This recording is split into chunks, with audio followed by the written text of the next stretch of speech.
प्यारे दोस्तों नमस्कार। स्वागत है आप सभी का मेरे YouTube चैनल में। और आज हम लोग बिहार इकोनॉमी सर्वे के आगे के पार्ट को देखेंगे। और आज का हमारा फर्स्ट टॉपिक है बिहार में जैव विविधता और वन्य जीव।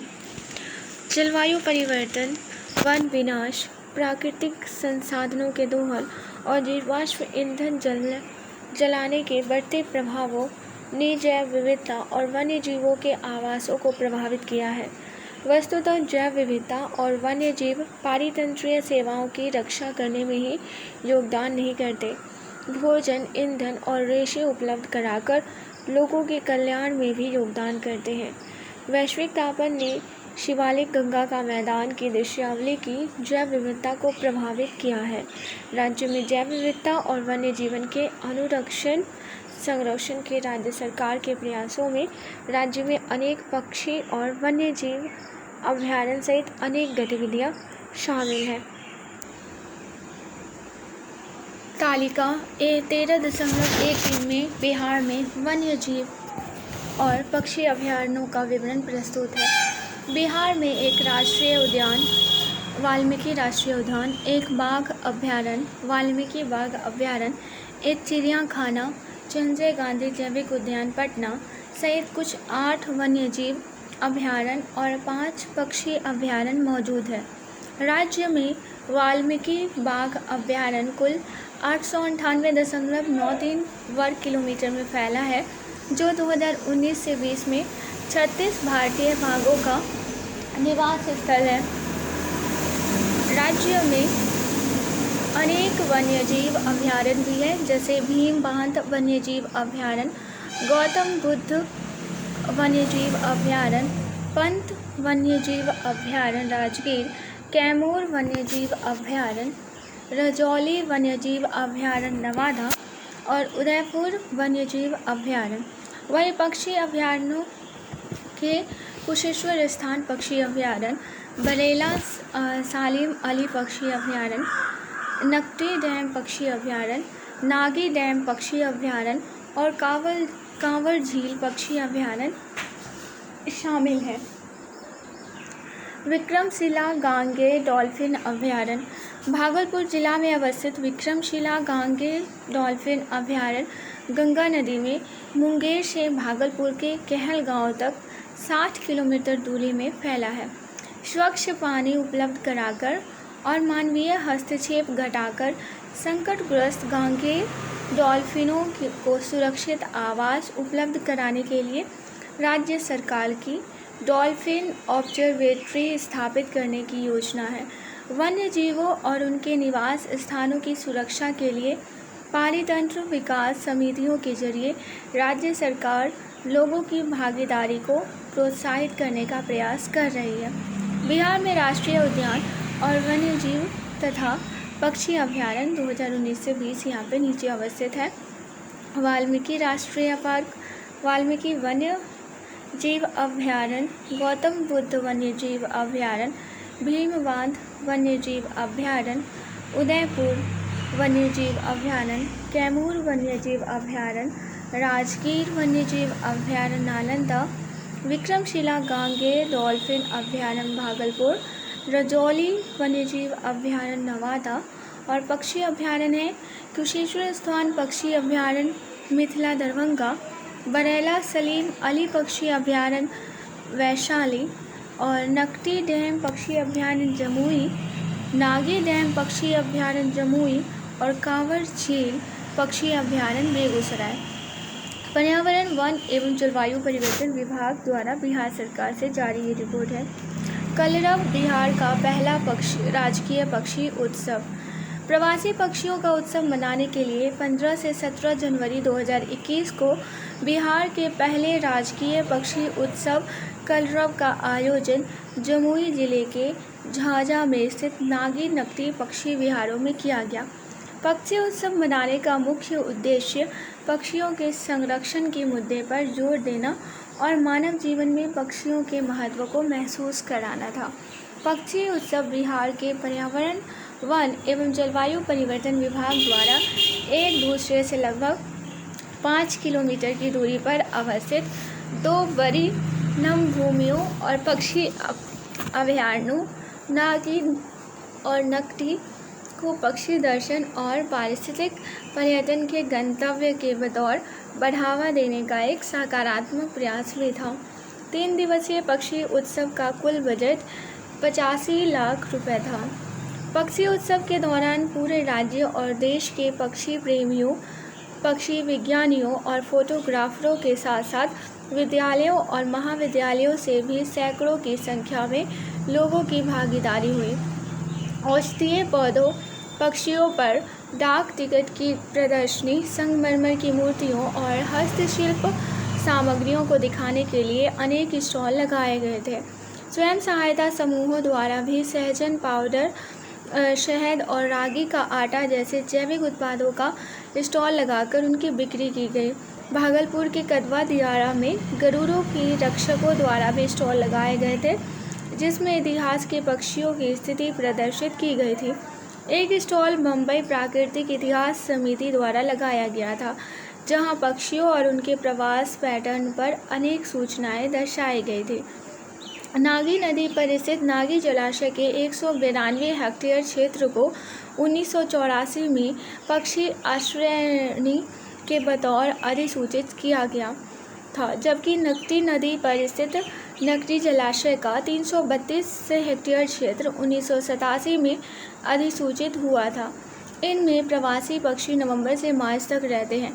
यहाँ स्थानीय और प्रवासी पक्षियों की 130 प्रजातियाँ पाई जाती हैं, जो भारत के 10% पक्षी विविधता को दर्शाता है। पर्यटकों के लिए इन पक्षी अभयारण्यों तक पहुँचना भी आसान है, क्योंकि झाझा रेलवे स्टेशन से उनकी दूरी मात्र 9 किलोमीटर है, जबकि जमुई जिला मुख्यालय से उनकी दूरी लगभग 32 किलोमीटर है। पक्षी उत्सव में अनेक आयोजन किए गए थे। पक्षी ग्राम की स्थापना, पक्षी दौड़, नौकायन, पक्षी मैराथन, साइकिल रैली, स्थानीय खेलकूद प्रतियोगिता, चित्रकला और सिनेमा कला प्रतियोगिता, पक्षी क्विज, सांस्कृतिक आयोजन और प्रशिक्षण एवं जागरूकता शिविर। पक्षियों के बढ़ने पनपने के लिए अनुकूल माहौल पैदा करने के अलावा इस पक्षी उत्सव से स्थानीय लोगों को कुछ आमदनी करने में भी मदद मिल सकती है। जमुई और आसपास के जिलों के नागरिकों, पूरे राज्य के पक्षी प्रेमियों और देश के विभिन्न स्थानों के पक्षी विशेषज्ञों ने इस कार्यक्रम में हिस्सा लिया। यह आयोजन पक्षियों के संरक्षण के प्रति प्रभाव डालने में काफ़ी सफल रहा, जिससे राज्य में पक्षियों के प्रति जागरूकता पैदा करके उनकी सुरक्षा सुनिश्चित हुई। इससे प्रवासी और स्थानीय पक्षियों के लिए दर्शनीय आश्रयनी में सुरक्षित रूप से इकट्ठा होने और आनंद करने में मदद मिली है और मिलती रहेगी। इस प्रकार राज्य का पहला पक्षी उत्सव पक्षी संरक्षण का संदेश फैलाने और नागी नकटी पक्षी अभयारण्यों को बड़े फलक पर सामने लाने में कामयाब रहा। माननीय मुख्यमंत्री जी की बातों ने स्थानीय समुदाय को पक्षी संरक्षण तथा नागी नकटी पक्षी अभयारण्यों के समृद्ध विकास की रक्षा करने के लिए सकारात्मक काम करने को प्रेरित किया है। कलरव पक्षी विज्ञानियों, पक्षी दर्शकों, पर्यटकों और स्थानीय समुदायों सहित जीवन के विभिन्न क्षेत्रों के हजारों लोगों को एक जगह लाने में सफल रहा। नम भूमि, वन संसाधनों में कोई व्यवधान आने से हरित आच्छादन पर ही प्रभाव नहीं पड़ता, इससे आश्रयों और प्रजातियों की वृद्धि भी प्रभावित होती है। बिहार बाढ़ और जल जमाव प्रवण राज्य है, इसलिए ये चीज़ें यहाँ के सामाजिक आर्थिक गतिविधियों को प्रभावित कर सकती है, लोगों के जीवन को अस्त व्यस्त कर सकती है और जल वैज्ञानिक प्रक्रिया को छिन्न भिन्न कर सकती है। इस परिप्रेक्ष्य में नम भूमि जैव विविधता को संरक्षित करने और पारितंत्रीय सेवाओं के प्रवाह को बरकरार रखने में सहायता देकर महत्वपूर्ण भूमिका निभाते हैं। वन भूमि सर्वाधिक मूल्यवान पारितंत्रों में से एक है। ये प्रजाति को आश्रय देने, जमीन की पुनः पूर्ति और मृदा क्षरण के नियंत्रण के लिए फायदा पहुंचाते हैं। जल ग्रहण क्षेत्र में बदलाव, प्रदूषण, मानवीय दबाव, अतिक्रमण और भूमि उपयोग में परिवर्तन, पर्यटन और प्राकृतिक संसाधनों के प्रतिदोहन के कारण नम भूमि पर दबाव बढ़ता गया है। वर्ष 2019 की इंडियन फॉरेस्ट रिपोर्ट के अनुमानों के अनुसार बिहार में कोई 285 नम भूमियाँ हैं, जिनका कुल क्षेत्रफल 3,992 हेक्टेयर है, जो राज्य के कुल दर्ज वन क्षेत्र का 0.6% है।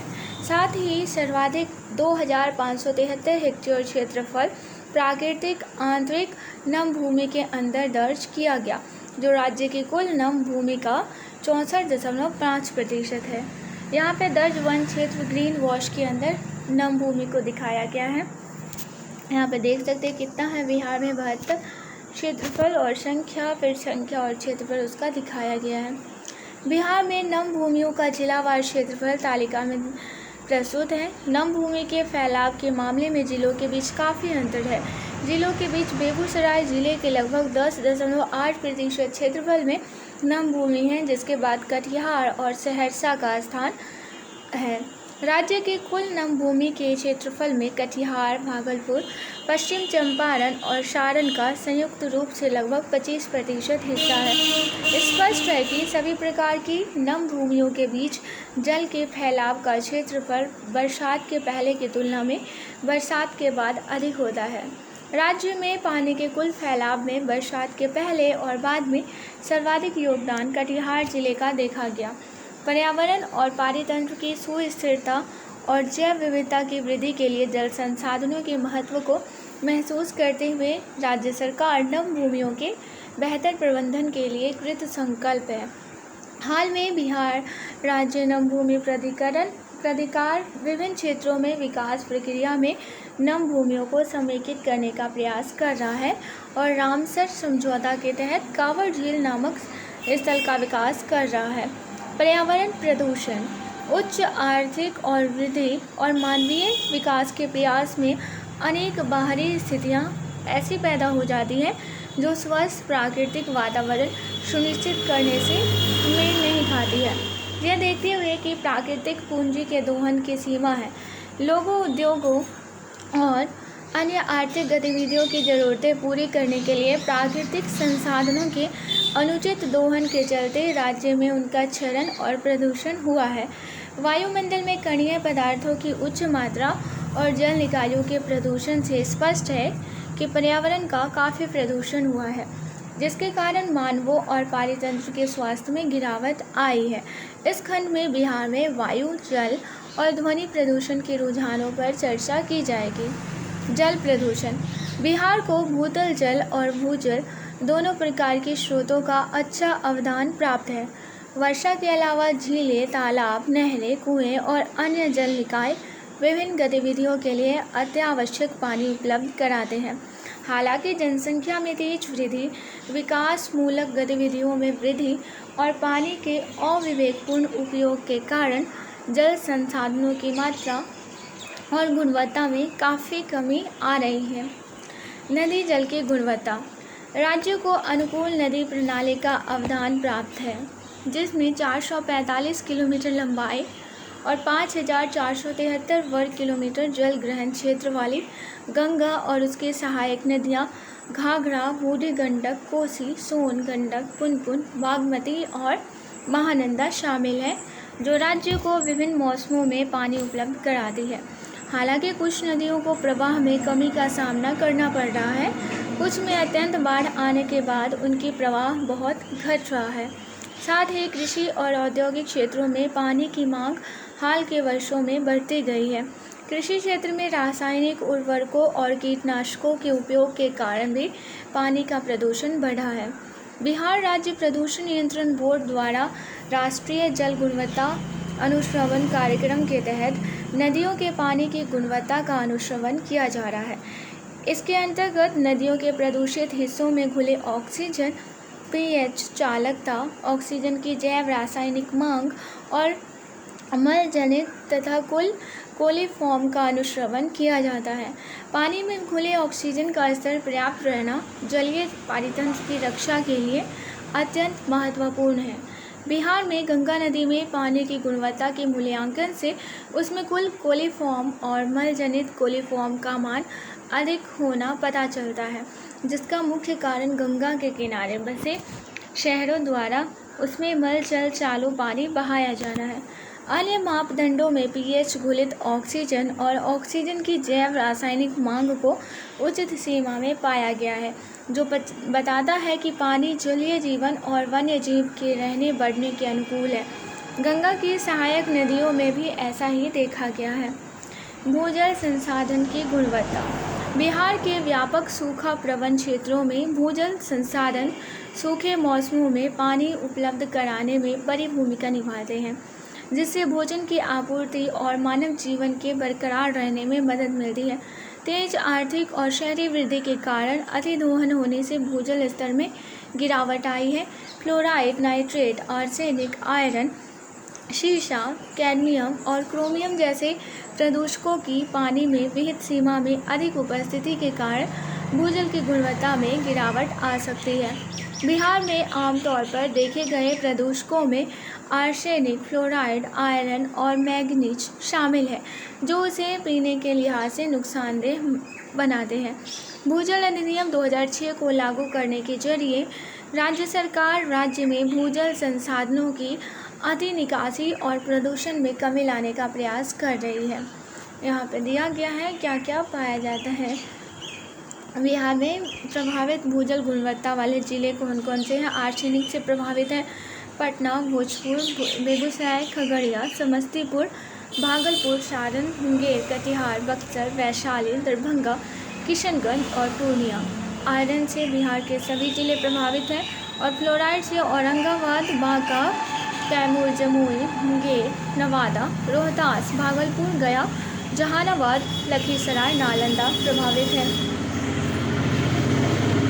और यहाँ पे नाइट्रेट से प्रभावित जिले हैं अरवल, औरंगाबाद, बांका, भागलपुर, भोजपुर, बक्सर, गया, जहानाबाद, जमुई और कैमूर।